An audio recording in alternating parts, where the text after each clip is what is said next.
Representative Pat Harrigan joins us of North Carolina's 10th Congressional District. And, we read this a lot, Representative. I'm so glad to have you, first of all. Welcome into the show. Good morning. Good morning, Chris. Good to be here. I don't know if you've experienced it. I don't believe most of this to be authentic. I think most of it's AstroTurf, and I think there's data now to back it up, thanks to GPS and other technologies. You experiencing any of this supposed protest at your district office or any of that? Yeah, protests are definitely happening across our district. We had a couple this weekend. We had several in across our counties. But look, I think they're relatively ineffectual, and I assess with 100% certainty that they are not representative of the views and opinions and positions of the broader district. And so, I'm watching them, but overall not taking a very consequential look at exactly what they're doing. Listen, I don't want to dismiss what I know are real concerns, particularly people retired or close to retirement have as they look at a portfolio and they see declines. Nobody wants to lose money. Nobody wants to see declines ever. And I totally respect it and understand it. My own portfolio's taken a hit. I looked at it this morning. I understand it, so I'm not unsympathetic, but the difference is, do we understand what's happening and why? Or is it just panic for panic's sake, and we're angry about it, and we don't have any kind of hope, optimism, or look toward the future for what we're going through at the present? I mean, how do you diagnose it to your constituents who might call you up concerned? Yeah, look, I think folks that come to my office or approach me with intellectual questions, without emotion, without TDS, right? Because that does play a role in a lot of what's going on here. And as President Trump has said, he could cure cancer all over the world and people would still hate him. So you've got to separate out that category of folk that's just never going to be happy or pleased and isn't actually really searching for an answer from the folks that are genuinely concerned, right? I mean, you've got retirees who are in their late 70s and 80s and they're concerned about their market portfolio, right? Those are genuine, legitimate questions that need answers, and we provide them when we are asked unemotionally from someone that's got a genuine question or curiosity or just want to learn more. Maybe they've found that things aren't being communicated as clearly as they had wanted, and we have stepped in to provide that clarity. So I'll ask you a tough question. This is not why you're here, but this is sort of front and center, front page news today, Congressman Harrigan, and I would ask you this. What do you know about the state of the big, beautiful bill, the Tax Cuts and Jobs Act? Because in my view, this is such an important leg of this three-legged stool in Trump's agenda and plan to not have meaningful tax cuts, meaningful regulation, meaningful codified reduction in spending, as you well know, Congressman. If you don't have that from Congress, then this may well be a real problem and a real financial pitfall. So are we close? Are we getting closer? How confident are you Congress is going to get this done?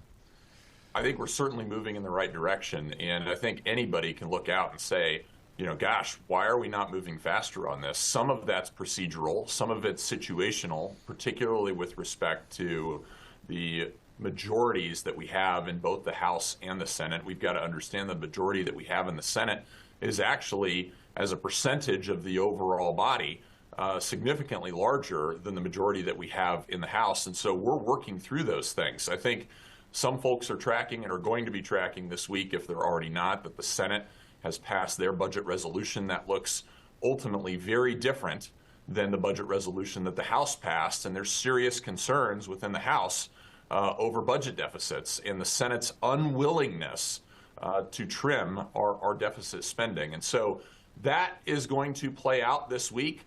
Ultimately, President Trump is endorsing the Senate's plan and the merger of the House and the Senate budget resolution. I think it's important for everyone to understand that that just kicks off the reconciliation process. It does not mandate that we don't have any type of deficit reductions in our government spending, which, as we all know, is one of the many characteristics that is really bogging down our economy. But everybody is very clear, Chris, Tax Cut and Jobs Act must be extended. So you don't think there's a single Republican that you know, even if he or she be maybe more moderate? Do you think any member of your caucus is unaware of the urgency here? No, I don't think anybody's unaware. And I think from the broader understanding of the entire TCJA package, that we need to get that across. We've got individual arguments over SALT, right? State and local tax deduction.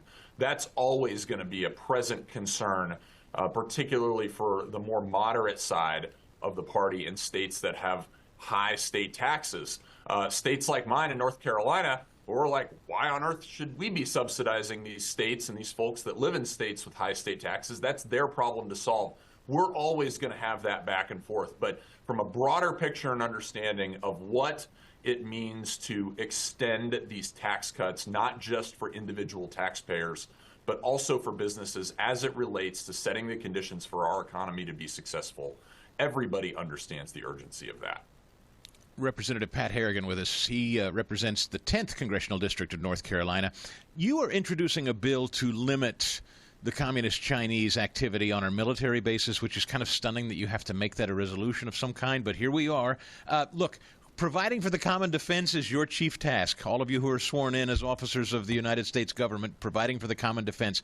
China, from the economy to their physical presence, to their buying up of farmland, to their stealing our intellectual property, spying on university campuses, it's a real issue. It's still an issue. And I think from an economic perspective, and this bill you've introduced, you're trying to tackle it. Yeah, without a doubt. This is a clear and present danger for the national security of our country. And I think everybody is broadly aware that we have been working very hard in Congress to try to figure out how do we stop the Chinese Communist Party and other adversaries from purchasing American land around our military bases, right?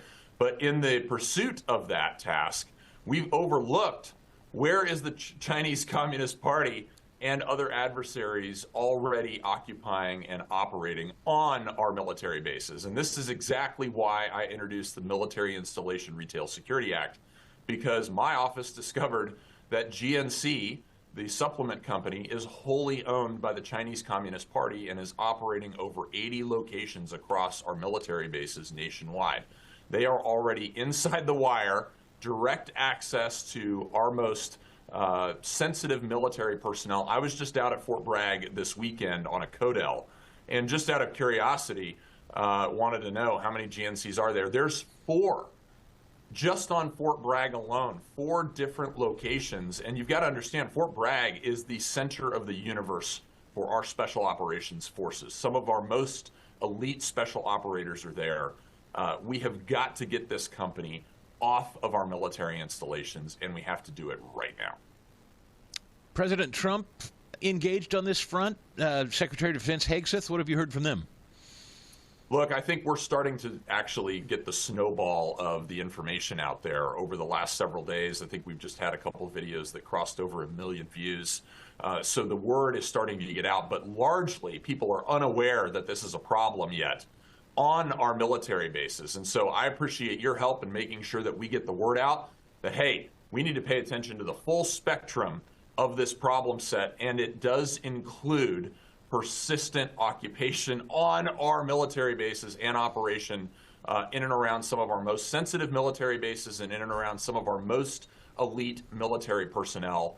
And I think once everybody understands that this is going on, there's going to be broad, this is a 95% issue across the country. So I really appreciate your help in getting the word out. But we have to stop the Chinese Communist Party from taking advantage of this country. And certainly we must stop them from taking advantage of our most sensitive troops. So, Congressman Harrigan, with about 30 seconds, if President Trump were to come to you today and say, hey, the markets are going soft, people are starting to really get antsy, should I let up on China with this tariff stuff? Or, when they go toe-to-toe with us and they raise theirs, do I hang tough? You'd say to him what, if he asked you? I think right now President Trump is going to make that decision, and what he decides, I think we all know President Trump has been the most consistent in his entire political career on this one topic, going all the way back to that New York Times ad that he pulled back in 1987 talking about trade deficits and needing to reverse this for the good of the manufacturing middle class, which sets the entire conditions for the middle class to be successful. Yep. I don't think he lets up on this, and if he does, he lets up very gently, because long term this is in the strategic interests of the United States of America. Congressman Pat Harrigan, North Carolina's 10th. Love to have you back.